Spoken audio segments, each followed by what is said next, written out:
Order! Order! You are an incorrigible delinquent at times. Behave yourself, man!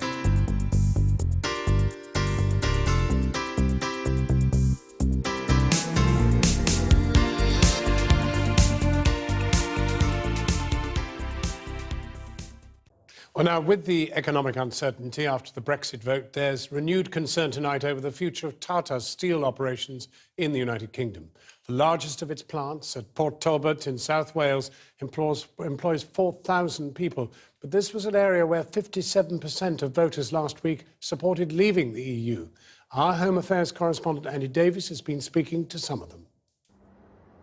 In the fog of a Brexit war, it's proving tricky to discern the shape of things to come.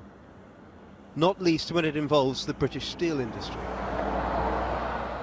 What now for the rescue plans for Port Talbot, Shotton, Corby and beyond? The sites their owners Tata were in the midst of trying to offload.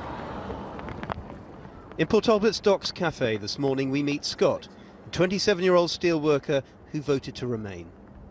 Are you more worried now about the future of the steelworks than you were before the referendum? Yeah, it's a bit. Obviously it's added more uncertainty to the situation. The guys who promised to help us in the government, David Cameron and Savi Javi, they might not be there in a couple of months' time. So, would the new government step up and pledge the same sort of money? I hope so, but obviously, put more doubt. The government's in turmoil. Nobody really knows what the future holds.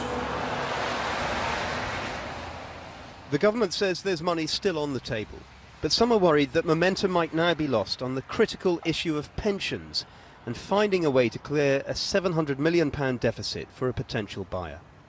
Certainly before last week, there were many within the industry urging voters here to stick with the EU. There's been a great deal of comment in recent days about how areas in Wales most favoured by EU funding have tended to be the most pro-leave. And that's a real paradox for some who might ask, could Leave voters in a place like Port Talbot have put at risk not just the EU funding they get here, but the very lifeblood of this community, its steelworks? In the Neath Port Talbot area, 57% of voters chose Brexit. What one local Labour MP, Stephen Kinnock, had claimed would be the kiss of death for British steel.